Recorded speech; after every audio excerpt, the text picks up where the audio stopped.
Hello everybody and welcome to today's video. And in today's video, I'll be discussing how these two Georgia runoffs, how they really affect not only obviously the next 2 years in the Senate, but easily the next 4 years, and how they could change how the Senate votes in 2 years as well, or how the Senate control in 2 years as well, because of just how important these races are. They could honestly, Joe Biden could get 4 years with a blue Senate and 4 years with an entirely red Senate, depending on how these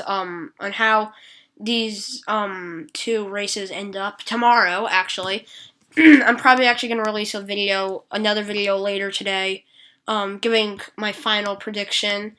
I might do it tomorrow, but I doubt it'll do very well as it will be on election day. So I think I'm going to upload it today. Expect it probably later though, like probably around tonight-ish, 7 Eastern time, 7 p.m. Eastern time, probably sometime around then. Anyways, how these two races really do affect the next 4 years, or could. So I have every contested race labeled in yellow. I think that Florida is going to be probably contested. It might not be incredibly close. We saw Ron DeSantis in 2018 when he ran for the governorship. He barely won. He won by like 0 point something. It was incredibly close. Marco Rubio won by like 8% in 2016, although he was considering retiring. And there is a very good chance, or I don't want to say very good chance, there is a chance, people have speculated, that he might retire again, or that he might retire and actually like do it this time. I don't necessarily think that he will. If the Democrats can run a decent candidate, then they're going to have a pretty good shot. And if the Democrats run a good candidate and the Republicans run and Marco Rubio retires and the Republicans run a bad candidate, Ivanka Trump might not be as bad a candidate as we think. We do have to remember that Florida elected Donald Trump both in 2016 and in 2020. But I think that it could be competitive, especially if Marco Rubio retires and the Democrats run a good enough candidate. Also, Alaska with ranked tier voting, ranked choice voting, whatever it's called, I keep forgetting. This could definitely be competitive. Missouri and Indiana and Iowa and Ohio, they could all be competitive. I don't think any of them will be. Iowa and Ohio especially, they have two incumbents that are popular. Chuck Grassley in Iowa, and I think it's Rob Portman in Ohio. Rob Portman's somewhere. It might be Ohio. I don't remember. But they're not going to be terribly competitive if the incumbents both run. Indiana and Missouri are both states that can be competitive depending on who does run. If what's his name? How did I forget his name? Jason Kander runs in Missouri, then that could definitely be competitive. And I don't even know in Indiana. I forgot. They had a Democratic senator or governor. I don't remember. But if he runs, it could definitely be competitive. I don't necessarily think that either of them will run, especially the one in the Democrat in Indiana. Like I said, I don't remember. I think it was either a governor or a senator. He ran again. He lost. So I don't necessarily think that it'll be terribly competitive. And like I said, Missouri, if Jason Kander runs, although there's a pretty good shot that he does run for the governorship. In other races that could be kind of competitive, like South Dakota and Kansas, and honestly, Kentucky and Louisiana both have Democratic governors. I don't think that any of these will get competitive, though. Anyway, so let's move on to these Georgia runoffs. We're going to assume that the special election incumbent does win again in 2022. So if they both vote red, Republicans are only 4 seats away. They're expected probably to win Wisconsin. They're definitely expected to win Alaska. They're expected to win Florida. And just like this, they're already at 50. They only need one more seat. The Democrats would have to win every single seat remaining to be able to do this. I think that North Carolina could go red. I think that, honestly, if Democrats don't run a good enough candidate, honestly, if Roy Cooper runs, there's a good shot that it does go blue. But if Democrats don't run Roy Cooper and turnout's still pretty low, especially considering that it is a Republican wave year, there's a pretty good chance that it does vote red. Or I say Republican wave year. If Joe Biden has high approval and he does well in the White House, then it'll probably be it might be a Republican wave year. But if his approval rating's high enough, it probably won't be. I think that there's a good chance that it is, but still, it could easily be a Republican wave year. Also, New Hampshire, there's been a lot of speculation as to whether or not the seat would go red. Chris Sununu, their governor, might run against Maggie Hassan. He's really popular. He won by like 30%, I think it was, when he ran for re-election. So this is not going to be terribly, terribly competitive. sorry, yeah, I don't know what I'm saying. His race wasn't terribly competitive, but if he does run, this race will be very close. Maggie Hassan barely got elected. She won by a little over 1,000 votes in 2016.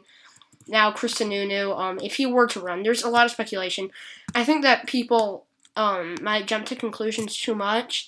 I think a lot of people have this idea that Chris Sununu is assured to run, which there's a really good chance that he will run. I don't think that it's like Chris Nunu's not going to run, but I think that there's a good chance that he won't run. There's also a good chance that he will run, but either way, as long as they can carry North Carolina, they are practically set. So let's go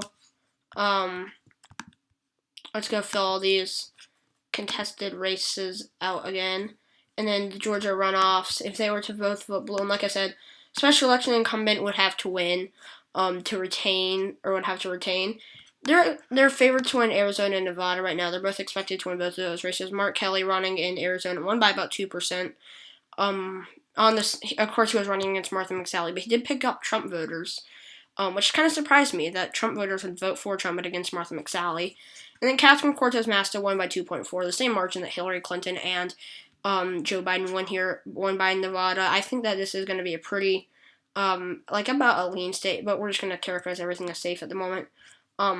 So right now, you already said they're at 49. They're only one seat away.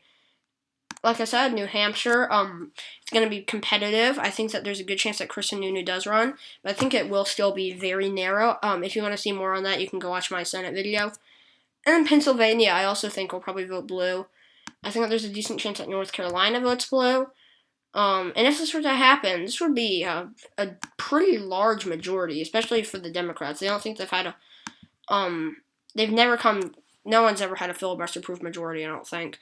But Democrats came close in 2008, I want to say, 2008, 2010, where they had the House. They had a big majority. Obviously, that doesn't really matter. Obviously, Obama was in the White House, but they had they had seats in I think Arkansas. I think they had a seat in Louisiana. They had a seat in Missouri. They had a seat in Indiana.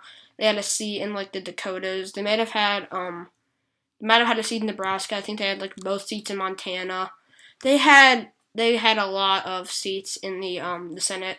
Anyways, I think that this would be a pretty large majority. We don't really, of course, there was a 53 majority for the GOP.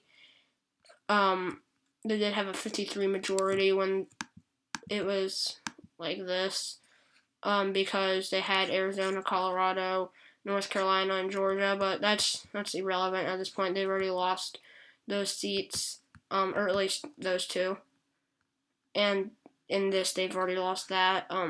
So at this point, it's a pretty large majority, especially for the Democrats, should they do this. I think there's a good chance that North Carolina does vote red in this. In fact, even a good chance that New Hampshire votes red in this. But even still, all they need is one of these three between North Carolina, Pennsylvania, and New Hampshire, and they're favored to win at least one. I don't think that's out of question that they win at least one, maybe two. 3 also is not terribly unrealistic, although North Carolina will be incredibly close. I think I would only really vote blue should they run a really good candidate that can get their name out there, or should they run Roy Cooper.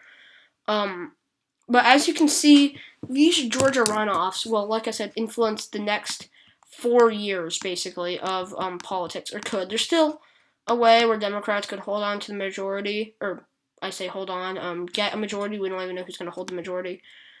In 2 years, should they lose both Georgia runoffs. And there's still ways that Republicans can take the majority, or I don't know why I keep on making it sound like Democrats are going to win. There's still ways that Republicans can have a majority should Democrats, actually, I guess Nevada and Arizona shouldn't be taken out. Actually, well, I guess they are. Doug Ducey runs in Arizona. I don't even know why I'm bringing up Doug Ducey's name into this. He's not very popular at this point, or at least among the Trump wing of the GOP. So he's not probably going to win. I can't think of any Republicans in Arizona that would. But as you can see, there's still ways for politicians or for these parties to keep get the majority in 2022 without these Georgia runoffs. But as you can see, it's very difficult to do so. Republicans, we need to win in North Carolina, Pennsylvania, New Hampshire, and Wisconsin, while Democrats would need to win in, let me go see, Pennsylvania, New Hampshire, North Carolina. I actually think this is pretty plausible. I think that's all pretty likely. But still, it's North Carolina and New Hampshire are both going to be very close races. But yeah, thanks so much for watching. Please like and subscribe. And I will see you in my next video, either tomorrow or tonight. There's a pretty good chance that it will be tonight. But it might be tomorrow. So yeah, thanks so much for watching, and I'll see you there. Bye.